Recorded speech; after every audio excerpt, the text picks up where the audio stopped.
प्रिय मित्राणि, नमः संस्कृताय।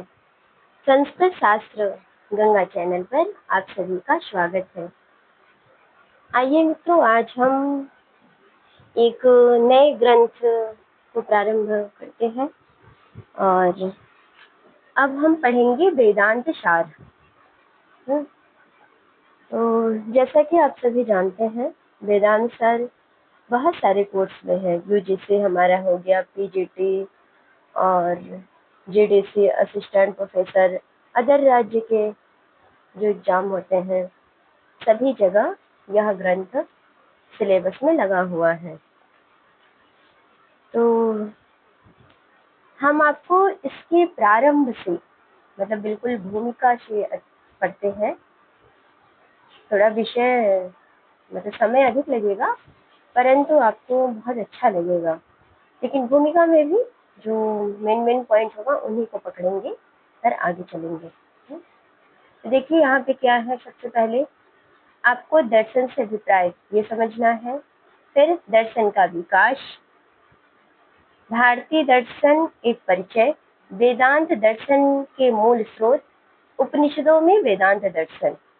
फिर उसी क्रम में कुछ आचार्यों के नाम हैं, इन्हें भी देख लेंगे। मूल इनके ग्रंथों को देख लेंगे। हाँ, जैसे ग्रंथ वगैरह पूछे जाते हैं। वेदांत सार के प्रमुख आचार्य 57, मतलब जो आचार्य है वो 57 एवं उनके ग्रंथ। तो इनमें से कुछ के ग्रंथ पूछे जाते हैं, जैसे वादरायण हो गए, जैमिनी, और इसमें ऐसे गौड़पाद, गोविंदपाद, शंकराचार्य, वाचस्पति मिश्र, और फिर ऐसे यहाँ पे देखते जाइए सदानंद यतीन्द्र, मधुसूदन सरस्वती, आपदेव, धर्मराज अध्वरेंद्र, नृसिंह सरस्वती, सदानंद योगेंद्र, गोविंदानंद। तो इनके हम देख लेंगे मूल ग्रंथों को यहाँ पर देख लेंगे।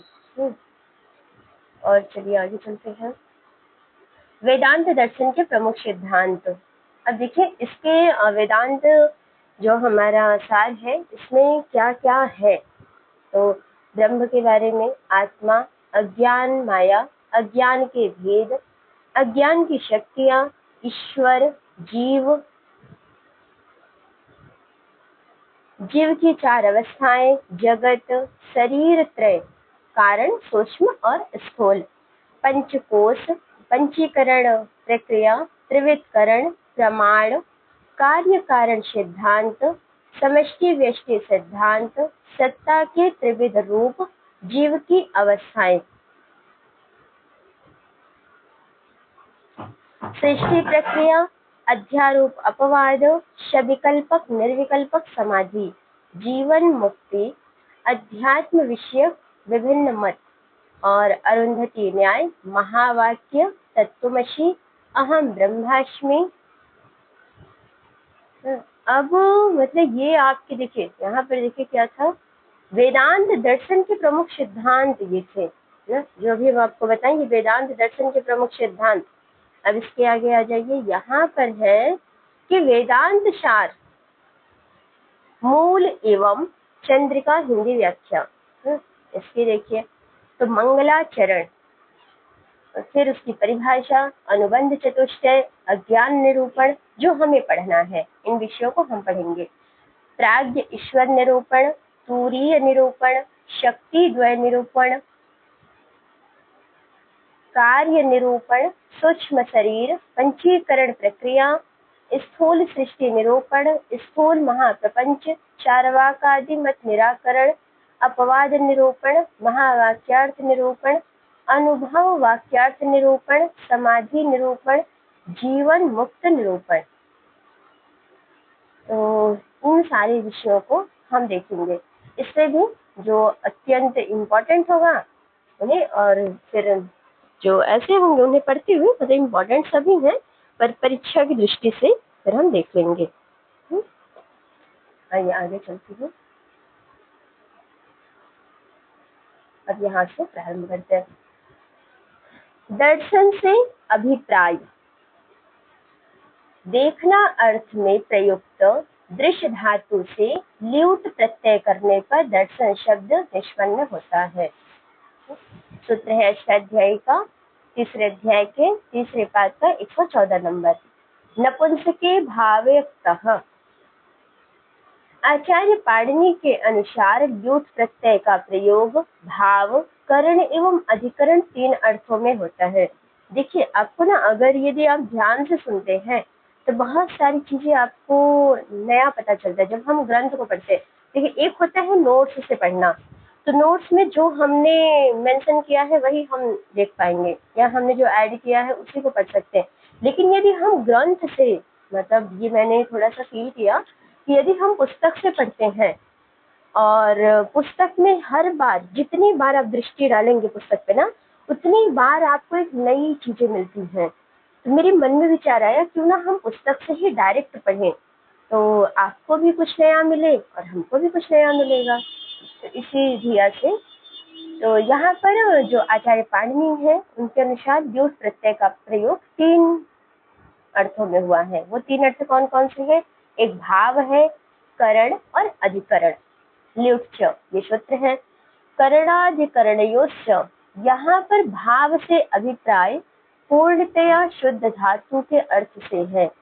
इस प्रकार दर्शन शब्द का अर्थ हुआ देखना।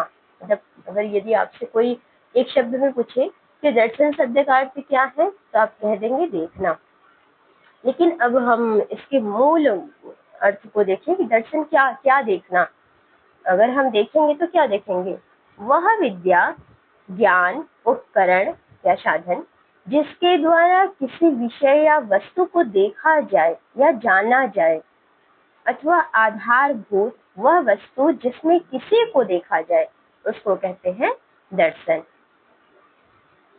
दर्शन का मानव जीवन के साथ अत्यंत घनिष्ठ संबंध रहा, क्योंकि मानव के जीवन का कोई भी पक्ष दर्शन की परिधि से बाहर नहीं हो सकता। सृष्टि के आरंभ में जब से मानव ने विचार करना प्रारंभ किया, उसी समय से उसके कुछ अनुभव अस्थायी आकार लेने लगे। अस्थायी आकार से आकारित उसके वे अनुभव ही कालांतर में दार्शनिक रूप में परिवर्तित हो गए। देखिए यहाँ पर कह रहे हैं कि जैसे हम मनुष्य हैं, तो हम कुछ ना कुछ अनुभव करते हैं, मतलब देखते हैं, देखने के बाद उस पर अनुभव करते हैं, विचार करते हैं, चिंतन करते हैं। तो ये जो हमारी विचार चिंतन का रूप है ना, यही बाद में धीरे धीरे दर्शन के रूप में परिवर्तित हो गया। दर्शन का विकास विभिन्न प्रकृति के विभिन्न व्यापारों को देखकर आदिकाल से मनुष्य अत्यधिक आश्चर्यचकित होता रहा। मतलब प्रकृति में जो विभिन्न प्रकार के व्यापार हो रहे हैं, कभी बादल आ रहा है, कभी वर्षा हो रही है, अनेक प्रकार की प्रकृति में, कभी एकदम लहराते खेत हम देखते हैं, कभी फूलों में अत्यंत वृक्ष में फूल आ जाते हैं। तो जो अनेक प्रकार के, कभी वो पत्ते झड़ जाते हैं पतझड़ के रूप में, कभी बहुत तेज की हवा चलती है। तो ये प्रकृति में जो विभिन्न प्रकार के व्यापार मनुष्य ने देखे, तो अत्यधिक आश्चर्यचकित होता रहा। उसकी सदैव जिज्ञासा रही होगी कि प्रकृति क्या है, अर्थात सूरज, चांद, तारे, पर्वत, नदियां, वृक्ष आदि ये सब क्या है? मैं कौन हूँ? कहाँ से आया हूँ? मुझे कहाँ जाना है? मेरे जीवन का उद्देश्य क्या है? यह संसार क्या है? इसे बनाने वाला कौन है? इस संसार को बनाने वाले और मनुष्य का क्या संबंध है? आदि। देखिए दर्शन एक इतना अच्छा विषय है ना। देखिए यहाँ से प्रश्न को फिर एक बार हम रिपीट करते हैं। मैं कौन हूँ? समझिए, कहाँ से आया हूँ, मुझे कहाँ जाना है, मेरे जीवन का उद्देश्य क्या है, यह संसार क्या है, इसे बनाने वाला कौन है, इस संसार को बनाने वाले और मनुष्य का क्या संबंध है। मतलब ये संसार जिसने बनाया और मनुष्य, इनके भी संबंध क्या है। ये कुछ प्रश्न ही आदि मानव के मन में, मस्तिष्क में रहे होंगे, जिन्होंने उसे चिंतन के लिए बाध्य किया होगा। यही आगे चलकर इन्हीं प्रश्नों के उत्तर विद्वान मनीषियों ने दर्शन रूप में प्रतिष्ठित किए। इन समस्याओं के अलग अलग चिंतकों ने अलग अलग शैली द्वारा चिंतन किया और उनके समाधान का अन्वेषण किया। इसी प्रकार अनेक दर्शनों का भारतवर्ष में प्रादुर्भाव हुआ। इन्हीं चिंतन शैलियों को बाद में भारतीय दर्शन के नाम से प्रसिद्धि प्राप्त हुई। इस प्रकार दर्शन रूपी ज्ञान की इस स्रोतस्विनी का प्रवाह आदिकाल से अबाध गति से चला आ रहा, जिसका उद्गम स्थल हमें वैदिक ज्ञान के अक्षय भंडार ऋग्वेद में दृष्टिगोचर होता है। तो सबसे पहला दर्शन का जो रूप है वो हमें कहाँ प्राप्त होता है? तो ऋग्वेद में। उसमें प्रयुक्त दार्शनिक सूक्त, नासदीय पुरुष, नासदी सूक्त, पुरुष सूक्त आदि तत्कालीन मानव की नैसर्गिक जिज्ञासा के परिचायक है। तत्पश्चात उपनिषद ग्रंथों में साक्षात्कृत धर्म ऋषियों का मौलिक एवं स्वतंत्र चिंतन उपलब्ध होता है। इन उपनिषदों की संख्या 108 मानी गई है, जिनमें 11 प्रमुख है। सभी भारतीय आस्तिक दर्शनों का मूल आधार ये उपनिषद ग्रंथ ही है। इनमें से बृहदारण्यक, छांदोग्य, तैत्तिरीय, श्वेताश्वतर, कठ, प्रश्न, मांडुक्य आदि दार्शनिक विषयों के प्रतिपादन की दृष्टि से अत्यधिक महत्वपूर्ण है। देखिए यहाँ पे आपको क्या मिला? सबसे पहली चीज, सबसे पहले हमें दर्शन का रूप कहाँ दिखाई देता है? ऋग्वेद में। उसके बाद ऋग्वेद में किस रूप में? अनेक सूक्त है, नास्तिक, पुरुष और वाक, हिरण्यगर्भ, अनेक सूक्त है। उसके बाद इन जो इन ग्रंथों का मौलिक रूप से उपनिषदों जो उपनिषद है उसके बाद मतलब ऋग्वेद के बाद कहाँ? उपनिषद ग्रंथों में। और उपनिषद ग्रंथों में इनकी संख्या कितनी बताई गई है? 108, लेकिन प्रमुख रूप से 11 उपनिषद हैं। और सभी भारतीय आस्तिक दर्शनों का जो विभाजन है, दर्शनों का आस्तिक और नास्तिक, तो आस्तिक दर्शनों का मूल आधार ये कौन है? उपनिषद ही है। तो इनमें से कुछ उपनिषदों के नाम ये बताएं, अभी हम आगे भी देखेंगे। भारतीय दर्शनों का एक परिचय। भारतीय दर्शन विषयक विचारधाराओं को मुख्य रूप से 2 भागों में विभाजित किया गया है। एक है आस्तिक, दूसरा नास्तिक। जिनमें वेदों की प्रामाणिकता को स्वीकार किया उन्हें आस्तिक, और जो वेदों की महत्ता प्रदान नहीं करते उन्हें नास्तिक दर्शन कहा गया। नास्तिक दर्शनों के अंतर्गत मुख्य रूप से चारवाक, जैन और बौद्ध दर्शनों की गणना की गई तथा आस्तिक दर्शनों की संख्या 6 मानी गई है। पूर्व मीमांसा, उत्तर मीमांसा एक नाम वेदांत है, सांख्य, योग, न्याय दर्शन और वैशेषिक दर्शन। इन सभी दर्शनों का संक्षिप्त परिचय इस प्रकार है।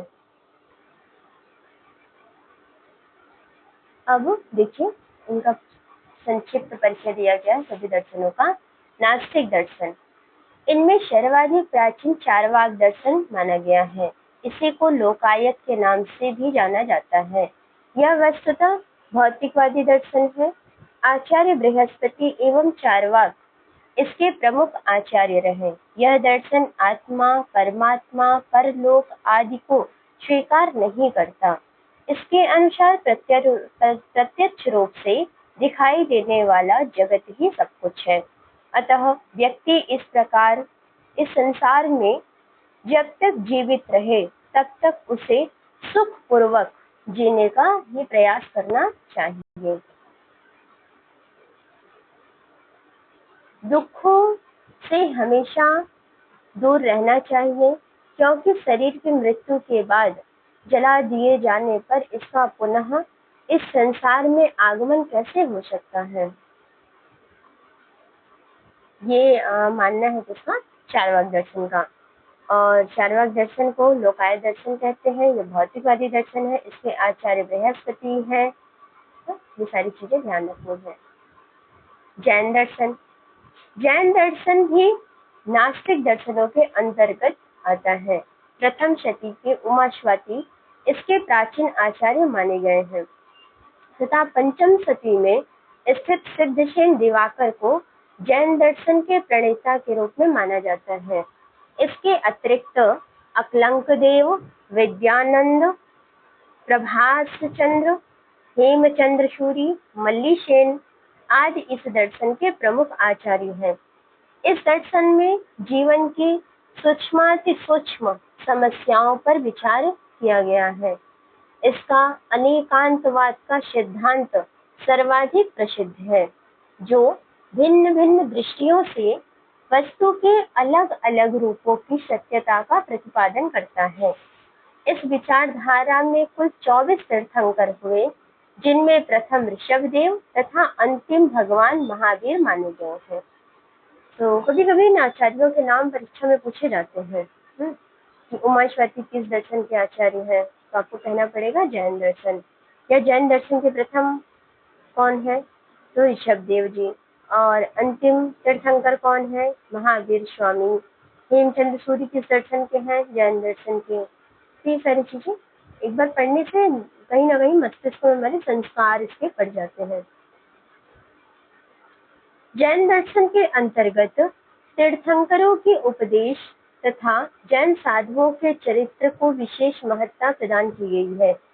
इसके प्रमुखतया दो संप्रदाय हैं, एक श्वेतांबर और दूसरा दिगंबर।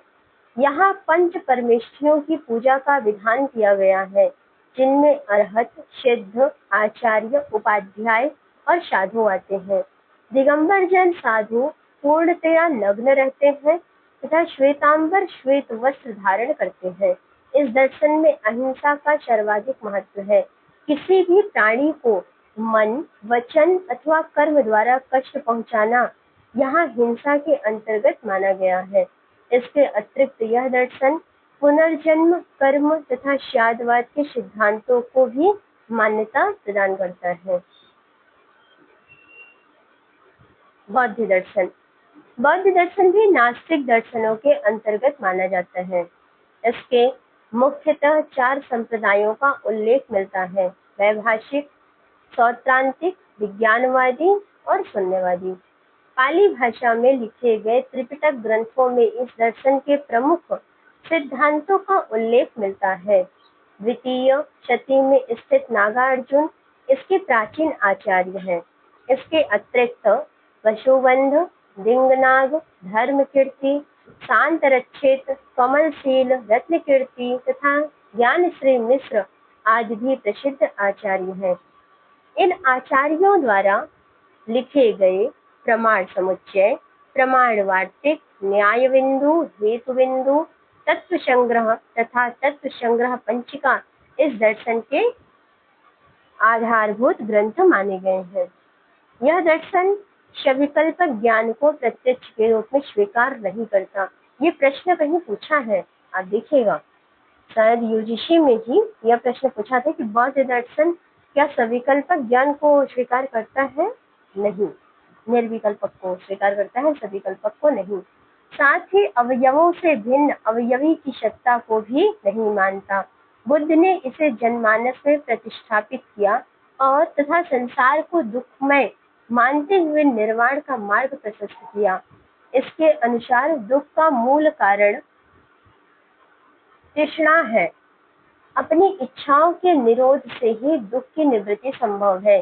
सम्यक दृष्टि, सम्यक संकल्प, सम्यक वाक, सम्यक कर्म, सम्यक आजीव, सम्यक व्यायाम, सम्यक स्मृति, सम्यक समाधि इसके प्रमुख 8 मार्ग हैं। इसके मत में निर्वाण द्वारा ही व्यक्ति पुनर्जन्म के बंधन से मुक्ति प्राप्त कर सकता है। आस्तिक दर्शन। अब हमने नास्तिक दर्शनों को देखे, अब आस्तिक दर्शनों को देखते हैं। वेदों में आस्था प्रदर्शित करके उन्हें प्रमाण रूप में प्रस्तुत करने वाले आस्तिक दर्शनों की संख्या 6 है। पूर्व मीमांसा। आचार्य जैमिनी इसके प्रणेता माने गए हैं। यह वेद को स्वतः प्रमाण रूप में स्वीकार करता है, मतलब वेद को स्वतः प्रमाण के रूप में स्वीकार करता है। वेद सम्मत होने पर भी यह ईश्वर के अस्तित्व को नहीं मानता। इसके अनुसार सृष्टि अनादि एवं नित्य है, अतः इसके कर्ता के रूप में ईश्वर की आवश्यकता नहीं है। किंतु वैदिक क्रियाओं के संपादन हेतु यहाँ वैदिक देवों की परिकल्पना को मान्यता प्रदान की गई है। कर्म एवं कर्मफल के बीच संबंध स्थापित करने हेतु यहाँ अपूर्व नामक तत्व की मौलिक कल्पना की गई है। ये ध्यान रखिएगा, अपूर्व जो शब्द है यहाँ पर कर्म एवं कर्मफल के बीच का संबंध स्थापित करने के लिए एक अपूर्व शब्द की मौलिक कल्पना की गई है। सबर स्वामी, प्रभाकर भट्ट, कुमारिल भट्ट, पार्थ सारथी मिश्र इस दर्शन के प्रसिद्ध आचार्य हैं। इस दर्शन में प्रत्यक्ष, अनुमान एवं शब्द के अतिरिक्त उपमान तथा अनुपलब्धि प्रमाणों को भी मान्यता प्रदान की गई है। यद्यपि सभी आचार्य इस संबंध में एकमत नहीं है, इस दर्शन का मुख्य उद्देश्य वस्तुतः कर्मकांड एवं यज्ञादि विषयक वैदिक वाक्यों की व्याख्याओं के नियमों का प्रतिपादन करना रहा। मोक्ष हेतु यहाँ कर्म एवं ज्ञान दोनों की ही आवश्यकता बताई गई है। मतलब मोक्ष प्राप्ति के लिए कर्म और ज्ञान दोनों ही महत्वपूर्ण है। इस दर्शन के आद्य ग्रंथ जैमिनी सूत्र में 16 अध्याय, 90 अधिकरण तथा 2644 सूत्र है। ध्यान रखिएगा, जैमिनी जो सूत्र है उसका जो मीमांसा दर्शन का आद्य पहला ग्रंथ है जैमिनी सूत्र में 16 अध्याय, 90 अधिकरण और 2044 सूत्र है, 2644, जिन पर सबर स्वामी ने उत्कृष्ट भाष्य की रचना की। उत्तर मीमांसा वेदांत दर्शन जो हम पढ़ेंगे,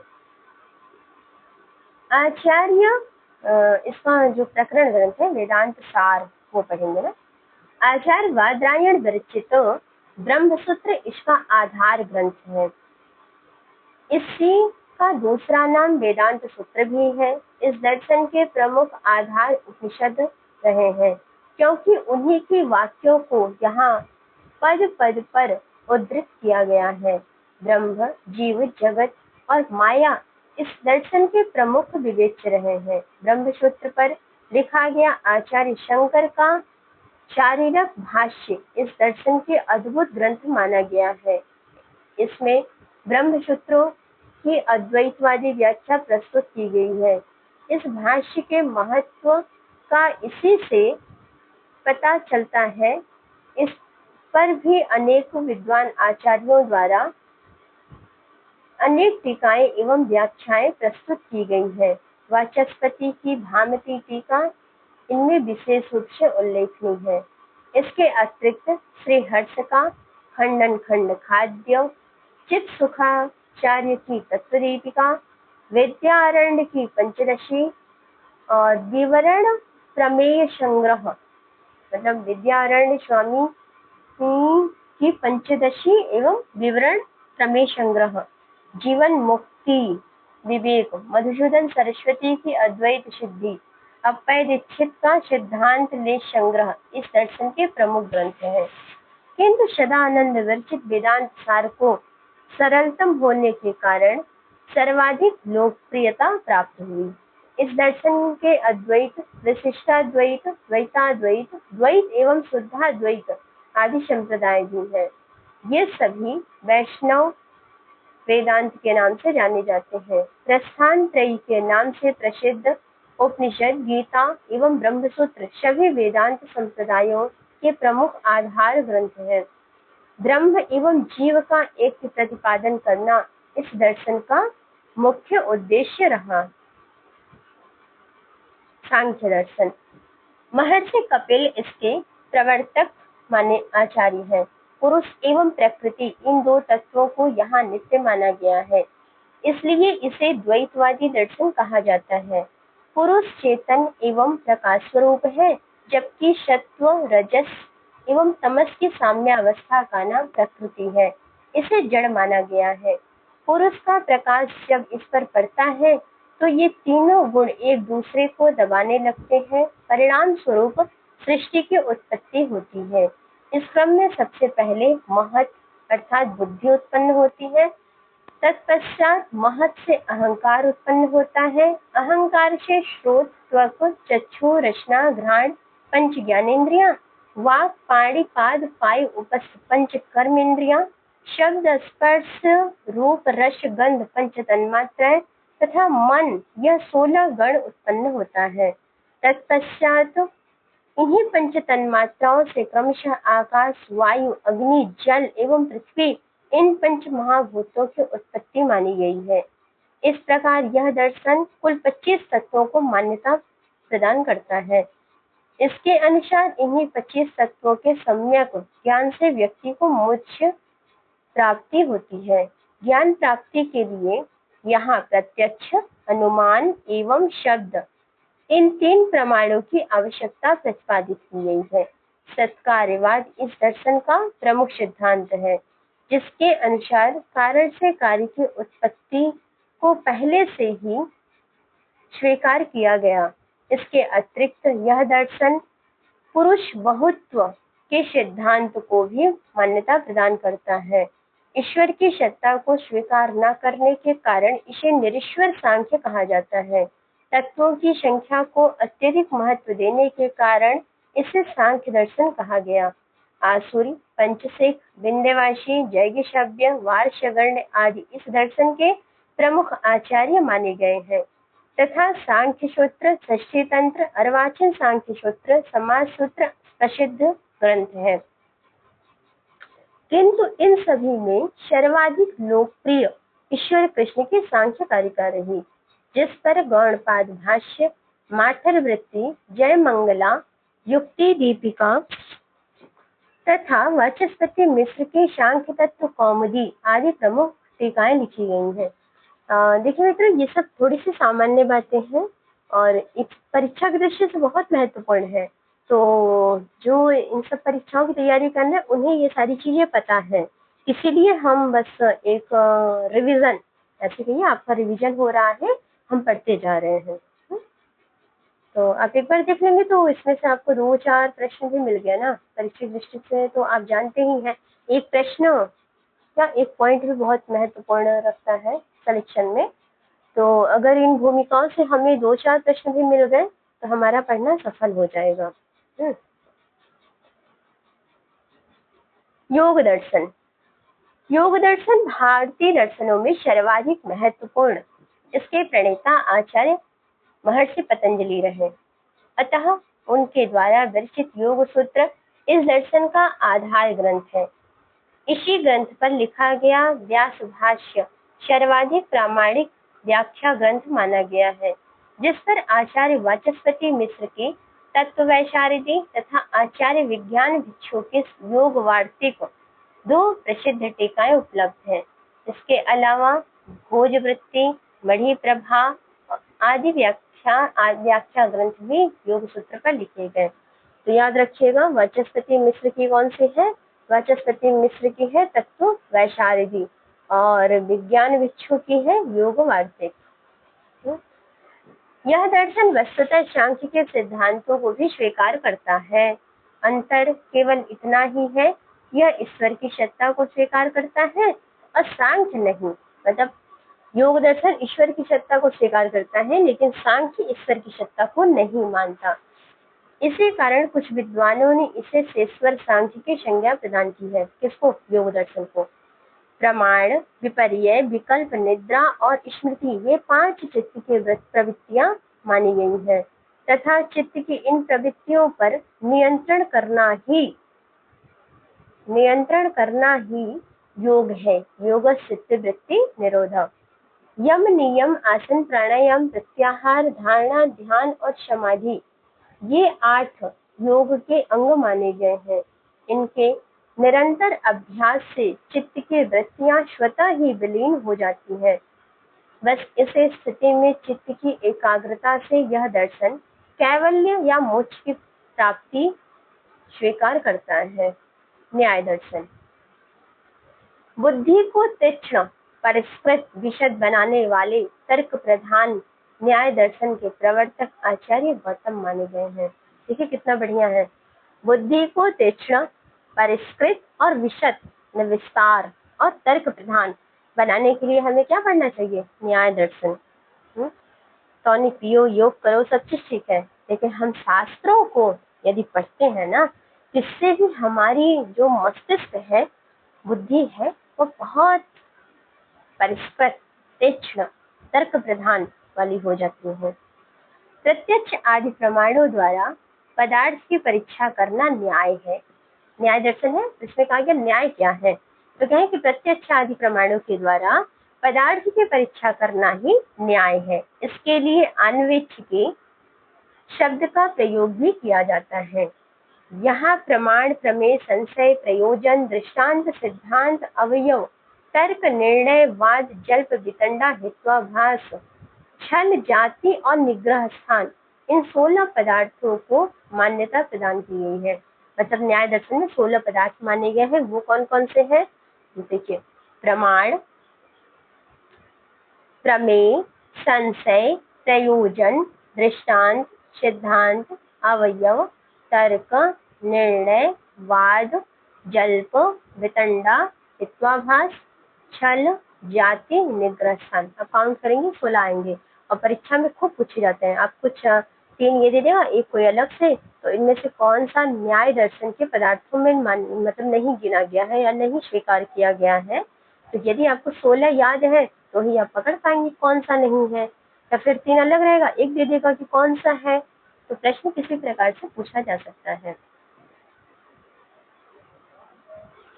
यह दर्शन आत्मा को भी गुणों का आश्रय मानता है। इसके अनुसार आत्मा के जीवात्मा और परमात्मा 2 भेद होते हैं तथा आत्मा शरीर, इंद्रियां, अर्थ, बुद्धि, मन, प्रवृत्ति, दोष, प्रतिभाव, फल, दुख, अपवर्ग, ये सभी प्रमेय हैं। यह दर्शन जगत की सत्ता में परमाणु को समवायी और ईश्वर को निमित्त कारण मानता है तथा आगम के माध्यम से ईश्वर की सत्ता को सिद्ध करता है। ध्यान रखिएगा, मतलब जगत की सत्ता में परमाणु को समवायी कारण और ईश्वर को निमित्त कारण मानता है, आगम के माध्यम से ईश्वर की सत्ता को सिद्ध करता है। अन्य दर्शनों के समान ही यह जीवन का अंतिम लक्ष्य दुखों के हमेशा के लिए निवृत्त मानता है। निवृत्ति मतलब दुख हमेशा में छूट जाए, उसी को यहाँ पर मोक्ष माना गया है। आचार्य गौतम के अतिरिक्त गंगेश उपाध्याय, पाक्ष्यान, उद्योतकर, वाचस्पति मिश्र, जयंत भट्ट, उदयनाचार्य, रघुनाथ शिरोमणि, मथुरानाथ, जगदीश गदाधर भट्ट आदि उल्लेखनीय आचार्यों ने इस दर्शन के साहित्य में श्रीवृद्धि की है। इनमें से आचार्य केशव मिश्र की तर्क भाषा को यहाँ विशेष प्रसिद्धि प्राप्त हुई। वैशेषिक दर्शन विशेष नामक एक विलक्षण पदार्थ को मानने के कारण इसे वैशेषिक दर्शन कहा गया। शैव दर्शन संग्रह में इसे औलोक्य दर्शन भी कहा गया है। तदनुसार इसके प्रणेता उलूक नामक आचार्य थे। महर्षि कणाद को भी इसका प्रणेता माना गया है। जैन लेखक राजशेखर ने न्याय कंदली टीका में जनश्रुति के आधार पर इस संबंध में अपनी सम्मति इस प्रकार दी है। कणाद मुनि की तपस्या से प्रसन्न होकर परमपिता परमात्मा ने स्वयं उलूक के रूप में अवतरित होकर उन्हें इस दर्शन के सिद्धांतों का उपदेश दिया था। इसीलिए इसे औलोक्य दर्शन कहा जाता है। इसके अनुसार पृथ्वी, तेज, जल, वायु, आकाश, काल, दिक्, आत्मा और मन ये 9 द्रव्य हैं। इनमें पृथ्वी, तेज, वायु और आकाश भौतिक है। आत्मा के अस्तित्व, स्वरूप, सृष्टि तथा मोक्ष के संबंध में यह दर्शन न्याय के साथ मतैक्य रखता है। इस दर्शन के सिद्धांतों का निरूपण प्रशस्त पाद नामक ग्रंथ में भली प्रकार किया गया है। तत्पश्चात उदयनाचार्य, श्रीधराचार्य, व्योम शिवाचार्य आदि प्रमुख विद्वानों ने महत्वपूर्ण टीकाओं का भी प्रणयन किया है। वेदांत दर्शन के मूल स्रोत। तो मित्रों, ये एक नया हो जाएगा। तो आज आपने कुछ दर्शन के बारे में देखे, उसके बाद दर्शन का विकास और आस्तिक और नास्तिक दर्शन, इनको देखे हैं। कल से हम पुनः वेदांत दर्शन के मूल स्रोत को देखेंगे। तो आप इसको सुनिएगा और अपने सुझाव भी हमें दीजिएगा। अस्तु, धन्यवाद।